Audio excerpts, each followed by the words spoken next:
Silakan duduk Bapak Ibu Saudara yang diberkati Tuhan. Shalom.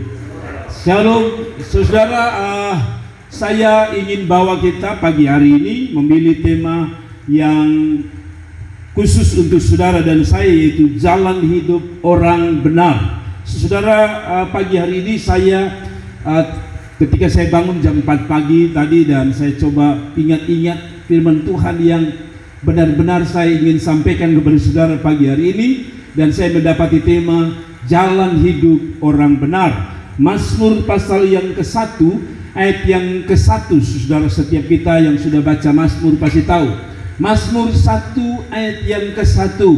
Berbahagialah orang yang tidak berjalan menurut nasihat orang fasik, yang tidak berdiri di jalan orang berdosa, dan yang tidak duduk dalam kumpulan pencemooh. Sekali lagi, berbahagialah orang yang tidak berjalan menurut nasihat orang fasik, yang tidak berdiri jalan orang berdosa, dan yang tidak duduk dalam kumpulan pencemooh. Itulah yang disebut dengan jalan hidup yang benar atau jalan hidup orang benar. Saudara, ini yang saya mau sampaikan kepada saudara. Dikatakan berbahagialah orang yang tidak berjalan menurut nasihat orang fasik, artinya orang benar. Tapi sebenarnya kata berbahagia ini dalam terjemahan lain disebut sebagai blessing atau berkah. Diberkatilah orang yang tidak berjalan menurut orang fasik atau berjalan dalam jalan yang benar atau jalan hidup orang yang benar. Saudara, di dalam hidup ini saya selalu bilang ada dua jalan, yaitu jalan neraka, jalan surga, jalan Tuhan, jalan setan, jalan kuasa kegelapan, jalan roh Tuhan. Jadi hanya ada dua. Dan yang berikut saudara, di dalam jalan juga ada jalan kehidupan, ada jalan maut. Dan kita diminta untuk memilih. Selalu Tuhan bukan Allah yang memaksa kita.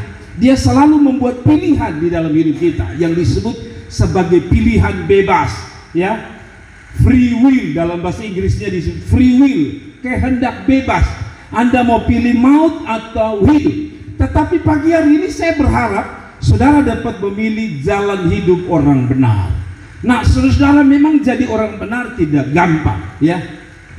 Saudara, di tengah-tengah usaha begini, katanya kalau tidak ada tipu-tipu sedikit, usaha tidak bisa berkembang. Misalnya, saudara beli sayur harga 5.000, lalu saudara jual 20.000, orang tawar 10.000 sebab, oh tidak bisa, beta ambil juga begitu. Padahal saudara ambil 5.000, misalnya. Ya, bisnis itu katanya hubungan dengan sesuatu yang bohong. Di gereja kami atau di grup pendeta-pendeta seluruh Indonesia ada terjadi perdebatan. Ada pendeta yang bukan hanya jadi pendeta tapi jadi pebisnis. Lalu mereka bilang, apakah boleh pendeta jadi pebisnis?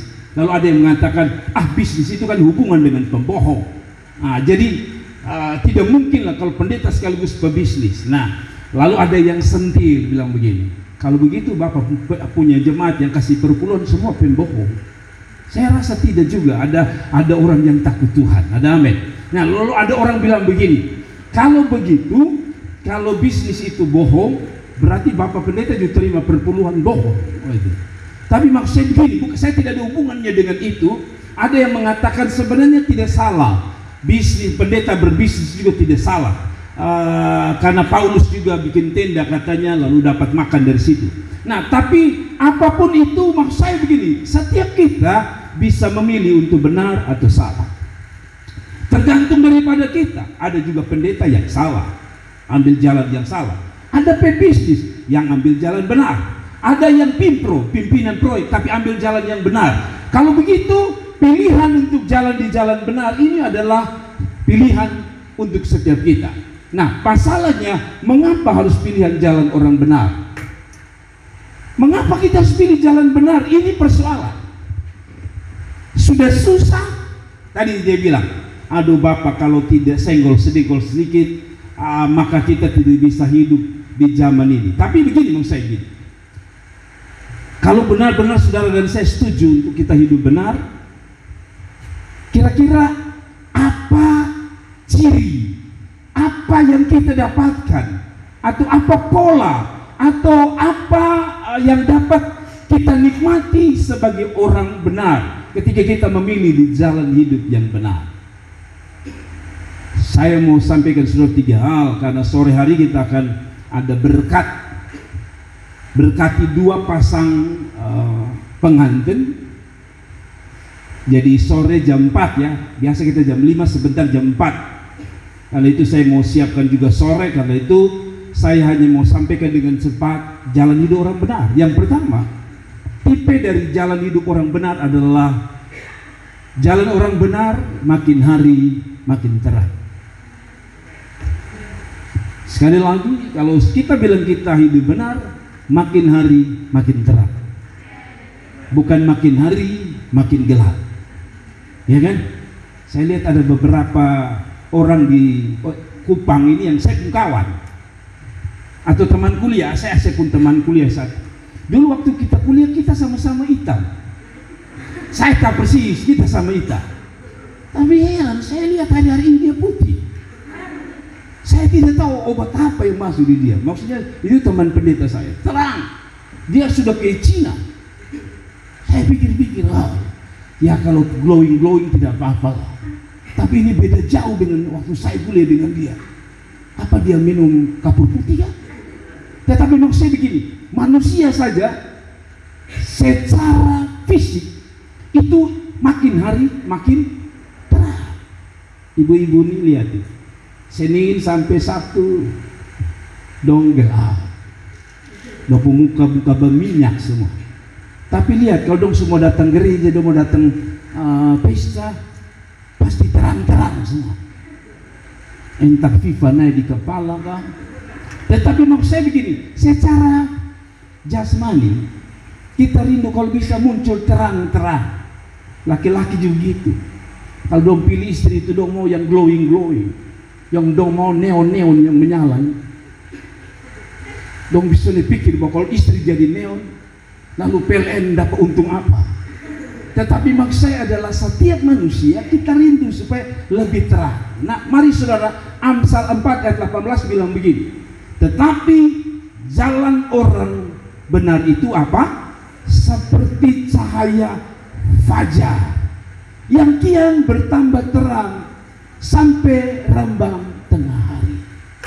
Saudara lihat, saya selalu bilang di sini kalau rembang tengah hari itu atau masuk pagi hari itu, yang disebut dengan fajar adalah matahari mulai terbit, ya toh? Mulai pertama agak gelap, itu sebabnya jam 4 masih gelap walaupun ada matahari. Lalu jam 5 agak terang, jam 6 terang, jam 7 makin terang, jam 8 apalagi jam 1 orang Kupang mendidih, terang luar biasa. Nah, saudara, dia makin jam makin cerah, betul ya? Betul ya? Kalau kita menyebut diri kita orang benar, harusnya makin hari makin terang. Ada amin? Bukan makin gelap. Sekali lagi itu sebabnya dia bandingkan dengan ayat 19. Jalan orang fasik itu beda, seperti kegelapan. Mereka tidak tahu apa yang menyebabkan mereka tersandung. Jadi antara orang benar makin hari makin terang dan makin terang. Saya omong-omong dengan beberapa jemaat yang saya tahu persis latar belakang mereka ini nakal-nakal dulu. Tapi waktu mereka bersaksi dengan saya di gereja atau di rumah, mereka bilang, Bapak, woi kalau dulu botol model begini nih, aduh botol ancur-ancuran. Tapi hari ini teman-temannya memuji mereka, bilang, kalau su berubah.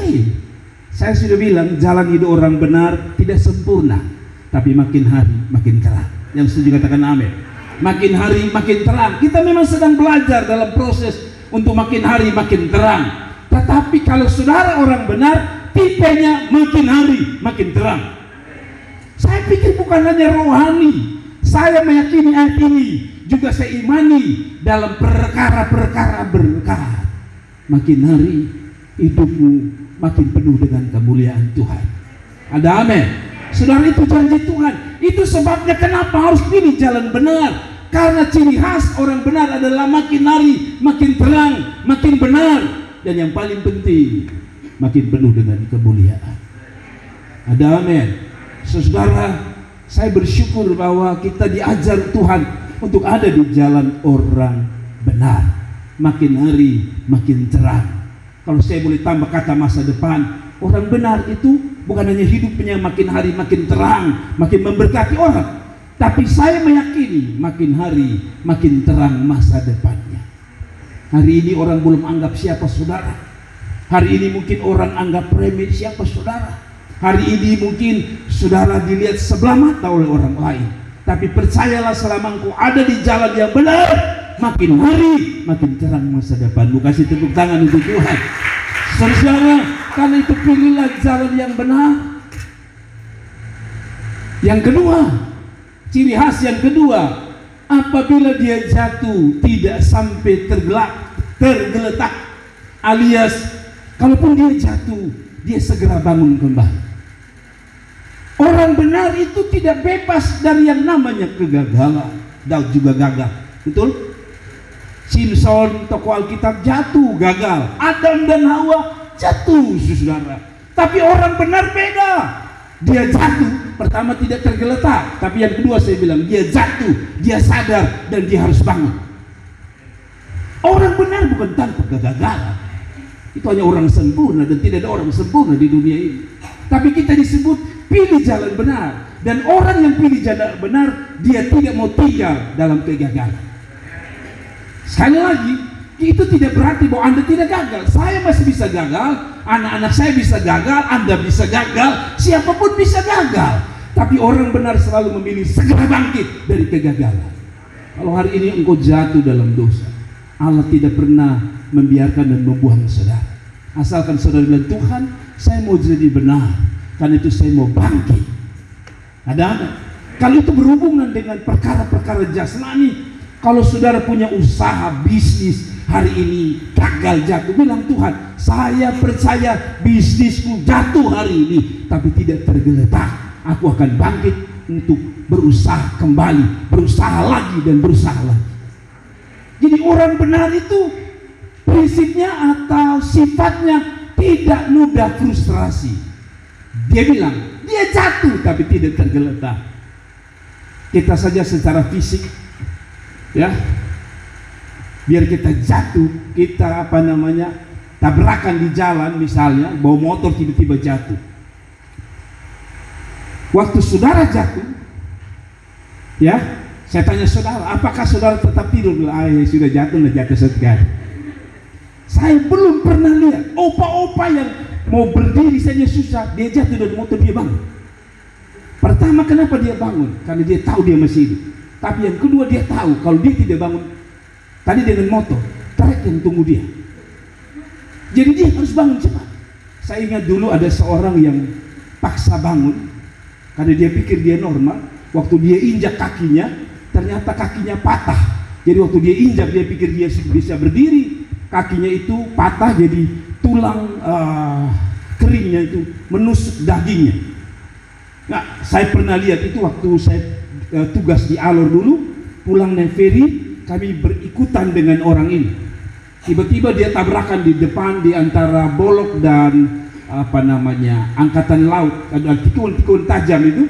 Jadi tiba-tiba dia tabrakan persis di depan saya, dan saya ingat dia pas berdiri, saya lihat persis tulangnya itu hampir menusuk ini, karena dia patah, jadi dia tusuk dagingnya.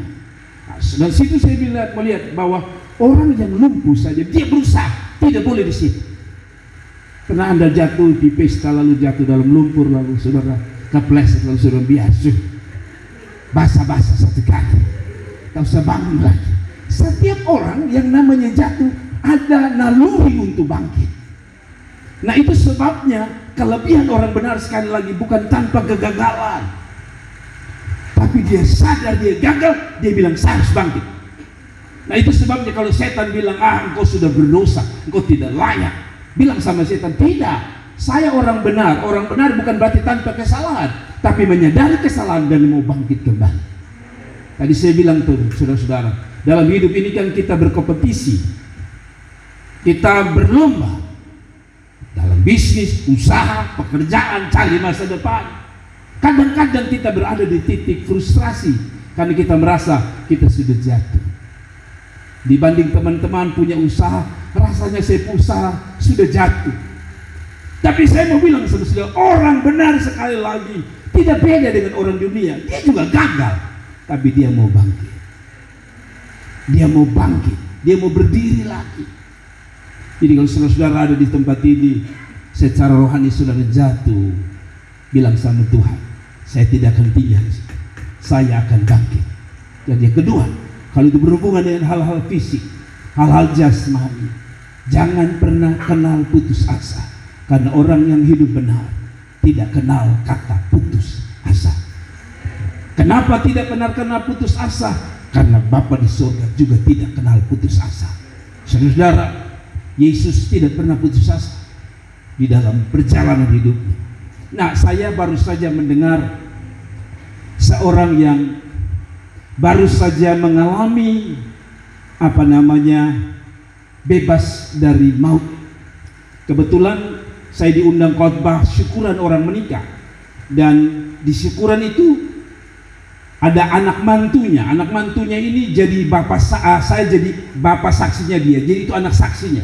Jadi kemarin itu kapal apa lagi, Cantika 77, salah satunya anak saksi saya. Jadi saya turun, istri saya bilang, bapak tanya coba dia itu cerita bagaimana. Jadi saya tanya, lu cerita dulu, singkat saja. Dia bilang, kenapa bapak mau singkat?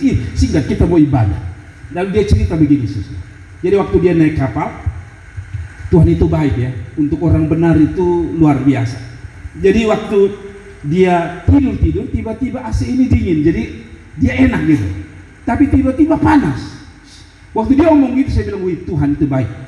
Seandainya itu AC dingin terus, dia tidak bergerak dari situ. Karena kepanasan, dia mau keluar. Jadi karena kepanasan, dia keluar. Dia mau keluar ke pintu, tapi karena orang banyak di kapal itu, dia pilih masuk lagi. Waktu dia masuk lagi, sebenarnya Tuhan sudah kasih AC panas itu atau ruangan panas itu, sebenarnya Tuhan mau usir dia keluar sebenarnya, tapi dia belum peka. Waktu dia kembali, dia bilang sama pimpinannya, Bapak, tapi kita main-main di luar. Tapi pimpinannya bilang, tidak usah. Nah, tiba-tiba awak kapal berlari begitu kalang kabut di depan dia. Dia mulai rasa aneh, ini ada apa? Lalu dia tanya perlahan, ini ada apa kalian lari-lari? Tidak biasanya awak kapal kayak panik begini. Dia bilang, kapal sudah mulai terbakar. Jadi dia mulai lari. Saudara-saudara, dia mulai naik ke atas anjungan, lalu dia berlari ke depan, saudara. Jadi dia orang pertama yang ada di depan. Jadi kalau saudara katanya lihat di video itu, yang paling depan dia orang pertama. Lalu tiba-tiba ada 4 orang. Jadi singkat cerita, saya baru tahu kenapa orang ini mati banyak orang. Jadi menurut dia sebenarnya tinggal kira-kira 1 kilometer dari pantai. Sudah dekat karena mereka kencang, rupanya karena itu ruangan kaptennya terbakar, kan terbakarnya dari atas. Kaptennya itu kan juga tidak tahan. Jadi kapten itu akhirnya itu ruangan tidak bisa lagi disetir oleh sang kapten, sehingga akhirnya terlepas. Nah, itu gelombangnya besar. Jadi akhirnya kapal sudah dekat, itu gelombang hantam dia balik kembali sendiri. Dan di saat itulah dia berdoa. Dia bilang, Tuhan, tolong saya harus buat apa? Dia berdialog dengan Tuhan dan dia bilang, Tuhan, saya anak masih kecil. Lalu Tuhan kasih ingat dia, Yeremia 29 ayat 11. Aku tahu rancangan apa yang ada padaku mengenai kamu, itu rancangan damai sejahtera, bukan kecelakaan. Lihat, rancangan orang benar di dalam Tuhan itu luar biasa. Dia kuat. Lalu waktu kapal ini balik, makin jauh, justru kapal itu belok sendiri, kan tidak ada yang kemudi lagi. Dan dalam keadaan itulah dia berpikir, lompat atau tidak, ini gelombang besar, lompat atau tidak. Lalu dia bisik ke tentara itu, kita lompat kah? Lalu tentara itu, ya kita lompat. Dan mereka mulai lompat. Dan singkat cerita, mereka dihantam gelombang 3 jam. Dia mulai luka karena apa saya tidak tahu. Pokoknya katanya mulai luka badan 3 jam itu. Lalu dia bilang sama Tuhan, Tuhan, saya tahu siapa Tuhan saya. Namun saya tahu anak ini, saya kenal baik. Dia anak hidup takut Tuhan luar biasa. Saya kenal baik dia. Dia seorang pegawai di lapas di Allah. Tapi singkat cerita, Tuhan menyelamatkan dia. Dia sempat masuk di situ. Tapi satu kata, dia bilang, saya tidak frustrasi. Selalu ingat di sini pertama Tuhan, tapi yang kedua istri anak membuat dia semangat. Saya harus. Jadi walaupun air masuk seperti kata Bapak Talmon, walaupun air itu masuk ke mulut mereka, tetapi ada semangat yang bilang tidak boleh menyerah. Dan akhirnya dia selamat. Orang benar bukan tanpa kegagalan. Orang benar kadang-kadang mungkin sempat frustrasi, tapi dia tidak menyerah dengan rasa frustrasinya. Kepingin kalah, rasanya ingin menyerah, tapi jangan menyerah. Karena Allah akan bekerja dengan orang-orang yang tak pernah kenal menyerah. Ada amin. Saudara, dia bilang begini, Tuhan menetapkan langkah orang yang hidupnya berkenan kepadanya. Apabila ia jatuh, ia tidak sampai tergeletak, sebab Tuhan menopang. Kedua, mengapa kita tidak boleh tinggal tetap dalam kejatuhan kita, dalam kegagalan kita? Karena yang menopang kita bukan hanya kekuatan kita, tapi ada Tuhan yang menopang kita. Mengapa Anda ragu? Mengapa Anda bimbang? Mengapa Anda frustrasi? Dia yang janji, kalau engkau jatuh pun aku yang topang. Kalau dia yang topang, siapa yang berani sentuh itu topangan? Ada satu gereja di kampung, karena tanahnya seperti tanah kita, tanah lari. Jadi gereja ujung dan ujung itu sudah orang Kupang bilang tape, sudah miring. Tapi saya lihat dong bangun ada kayak tiang miring satu hantam pergi tembok ujung. Itu tembok berat, tapi maaf kata itu beton cor itu dibanding itu gedung yang panjang ini, dia hanya ditopang oleh maaf kata mungkin betonnya sebesar ini. Antara beton dan gereja itu tidak seimbang, tapi sampai hari ini gereja itu masih ditopang. Bayangkan, kecil topang besar masih kuat. Allah kita bukan Allah kecil yang menopang kita. Allah kita Allah besar yang menopang kita. Dan kalau dia yang menopang, pasti Anda tegak berdiri. Makanya Raja Daud pernah bikin sebuah mazmur, dia berkata, sekarang tegaklah kepalaku menghadapi musuh. Kenapa? Karena Tuhan yang menopang dia. Saya tahu kalau kekuatanmu Anda frustrasi, kalau kekuatan dan kemampuan frustrasi, tapi biarkan Tuhan yang menopangmu. Dan yang terakhir, saudara, saya kenapa harus pilih hidup benar? Karena hidup benar adalah cara Tuhan membukakan tingkap-tingkap langit untuk memberkati saudara. Sekali lagi, karena hidup benar adalah salah satu cara Tuhan membuka pintu-pintu berkatnya. Saudara lihat Mazmur 37, saudara lihat ini. Masih dari lanjutan tadi Mazmur 37. Tadi ayat 24, ini ayat 25-nya. Dahulu aku muda, sekarang menjadi tua. Sekarang ini kan terbalik. Orang tua ini, orang-orang tua sekarang terbalik. Dulu aku tua, sekarang aku muda. Hai betul. Orang tua sekarang tidak tahu diri, betul. Balik. Dulu aku muda, dulu aku tua, sekarang aku muda. Makanya dia sudah tua, celana umpan semua. Padahal semua oma. Alkitab bilang terbalik. Kita dulu itu tua, muda, sekarang itu tua. Sekarang itu terbalik. Bayi-bayi dia cat rambut putih hitam baru mulai dulu pakai yuken baru berkata lu maaf lalu. Tapi saya mau bilang saudara-saudara terbalik. Alkitab bilang dulu kita muda, sekarang tua. Tetapi tidak pernah kulihat, dengar Bapak Ibu, orang benar ditinggalkan. Saudara, kalau saudara pilih jadi orang benar, pertama Tuhan bilang, aku tidak tinggalkan engkau. Ada aneh, susah Tuhan tidak kasih tinggal. Karena itu bilang hidup benar, karena Tuhan tidak kasih tinggal saudara. Yang lanjutkan dia atau anak cucunya minta-minta roti. Saya baru saja sekarang ini baru ya kita lihat, saya agak risih ya, saya agak terenyuh waktu ketika kita lewat lampu merah sekarang ada anak-anak mengemis. Tapi orang bilang NTT itu dari kata nasib tidak tentu. Karena miskinnya kota kita. Tapi setahu saya itu baru saja ada 1-2 pengemis. Tapi saudara-saudara kita yang dari arah barat yang katanya kota kaya, banyak orang mengemis.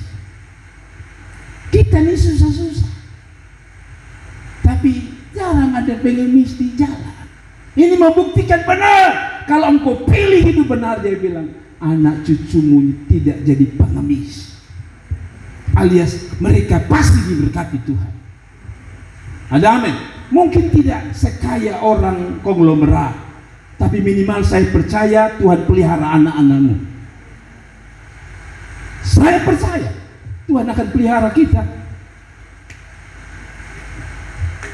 Sekali lagi, dahulu aku muda, sekarang menjadi tua. Artinya dia punya pengalaman, dia punya pengamatan pemazmur, bahwa semasa hidupnya, kalau benar-benar dia memilih hidup benar, pertama, kita tidak ditinggalkan.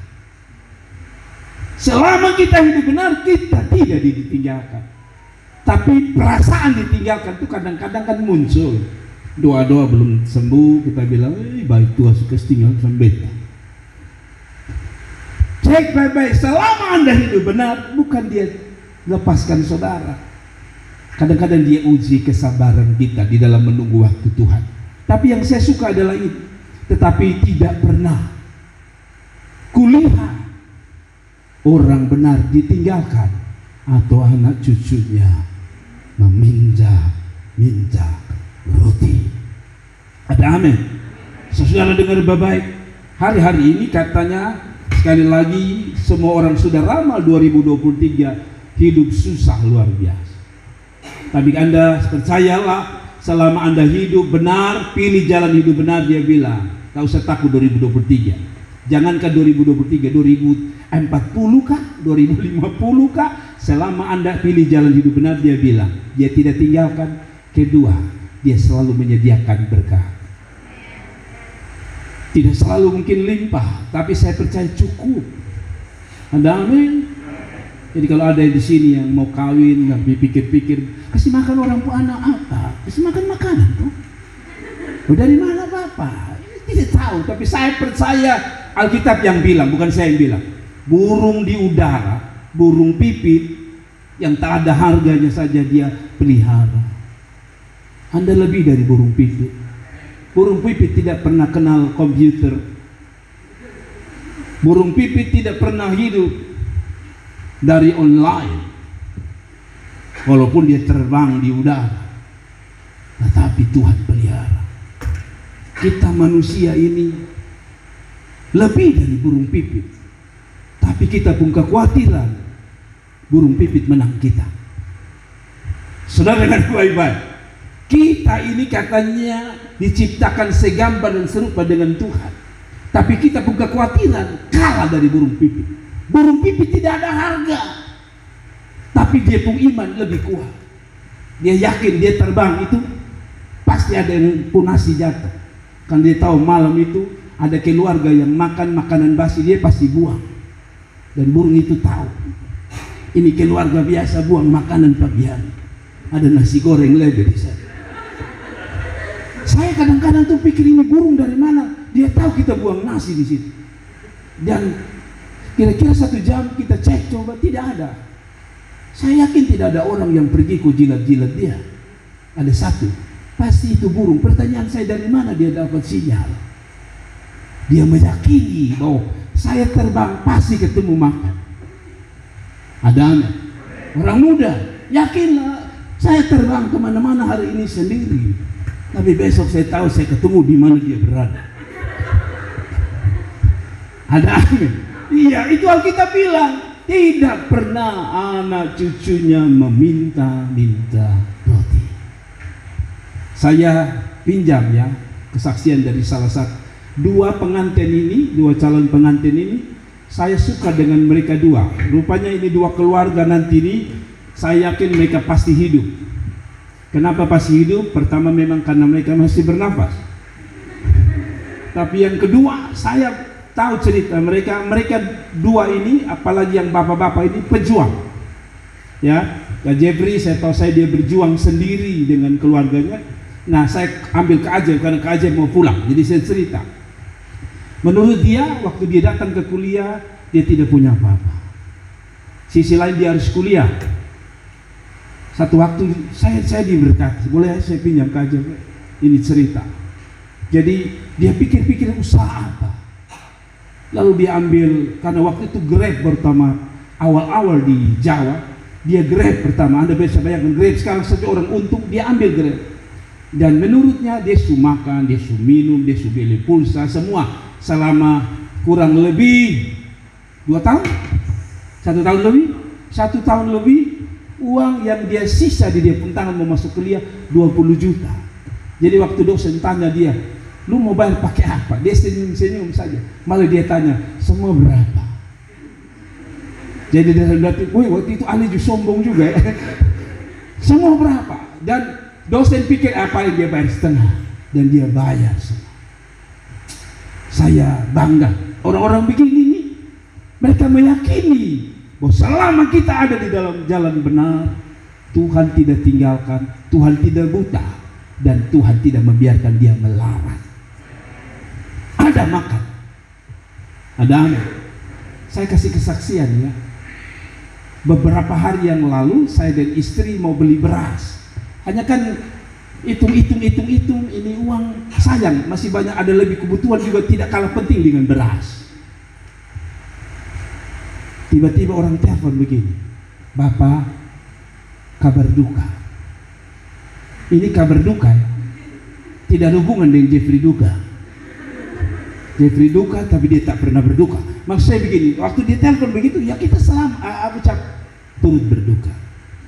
Lalu mereka telepon, Mama Pendeta, tolong bantu kita masak dulu. Oke. Saya pagi-pagi dengan istri pergi ambil uang dan belanja. Lalu tanya-tanya berapa beras, mereka kasih. Saudara, setelah kami masak, lebih 1 karung 20 kilo. Saya bilang sama Tuhan, Tuhan ini baik ya. Tuhan pakai orang mati untuk antar beras. Benar. Makanya kalau ada orang mati itu jangan mengomel-mengomel. Saudara-saudara, saya renung, Tuhan ini baik sekali. Saya tidak mungkin bilang sama orang yang meninggal, puji Tuhan, dengan matinya saya dapat beras. Tapi maksudnya begini, lihat Tuhan bisa pelihara orang benar itu dengan banyak cara. Ada amin. Tuhan pakai banyak cara. Saya ingat di Subroni waktu dia masuk penjara, tidak ada uang, istrinya pun tidak bisa pergi. Pertama tidak ada uang, tapi kedua waktu zaman itu orang-orang yang dianggap penjahat dalam tanda kutip tidak boleh dikunjungi. Jadi satu waktu ada orang ditangkap masuk ke situ, orang Cina bawa lengkap sabun odol semua. Habis masuk sampai dalam, baru duduk orang panggil, Bapak keluar. Bapak loh, ini Yusuf Brody bilang, enak sekali, baru masuk langsung keluar. Lalu dia tanya, oh ternyata setelah beberapa jam orang itu balik, dan orang itu, Pak Yusuf, saya tidak jadi di penjara. Kenapa? Salah tangkap. Tapi yang indah adalah semua yang dia punya odol, sabun itu dia kasih tinggal di situ. Dia bilang, Pak Yusuf pakai sudah. Baru Yusuf sadar bahwa malam itu dia berdoa, Tuhan kirimkan dia berkah. Tuhan pakai salah tangkap hanya untuk kirim odol. Saya pernah bersaksi di sini, saya berdoa untuk sepatu kulit, lama tidak punya uang. Tiba-tiba keponakan saya panggil, bilang, Bapak coba tes ini. Saya tes di pas. Saya beli ini untuk saya, iya pas, itu untuk Bapak. Karena saya beli waktu itu, saya tidak tahu kenapa waktu saya beli pas mau pakai sesak. Saya bilang itulah, kalau Tuhan mau kasih, berdoalah supaya tetangga mau beli sepatu sesak, dia kirimkan sebelah. Saya tidak selalu begitu, tapi maksud saya begini, mungkin tidak selalu terjadi, tapi itulah cara Tuhan kalau pelihara orang. Ada amin, ada amin, ada amin. Kemarin saya baru dengar dari siapa ya, cerita mengenai, saya khotbah kemarin di belakang Polresta. Jadi ada kita punyong Cina campur sabu. Dia bapak sabu, mama Cina Bogor, keluarga Bale.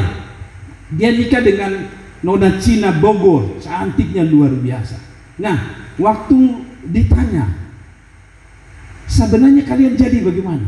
Lalu laki-laki ini dengan Paulus bilang gini, sebenarnya saya tidak jadi dengan istri saya ini karena istri saya menjodohkan dengan temannya.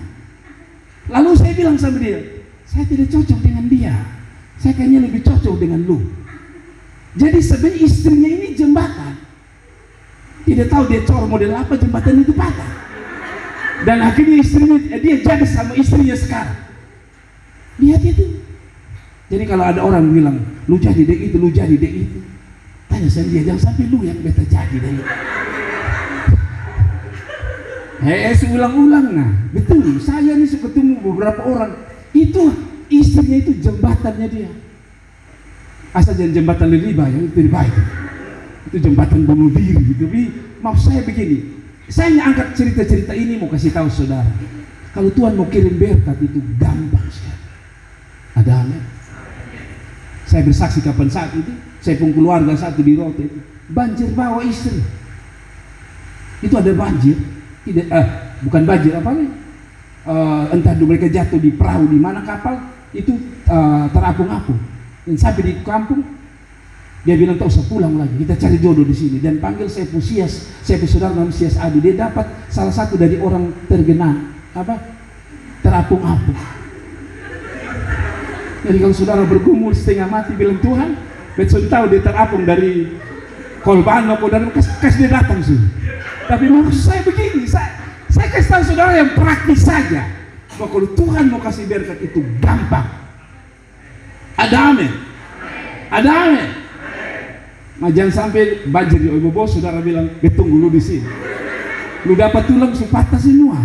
Kan itu batu-batu karang dari situ. Tapi maksudnya intinya adalah begini. Mari kita baca ini satu kali. Tetapi sama-sama.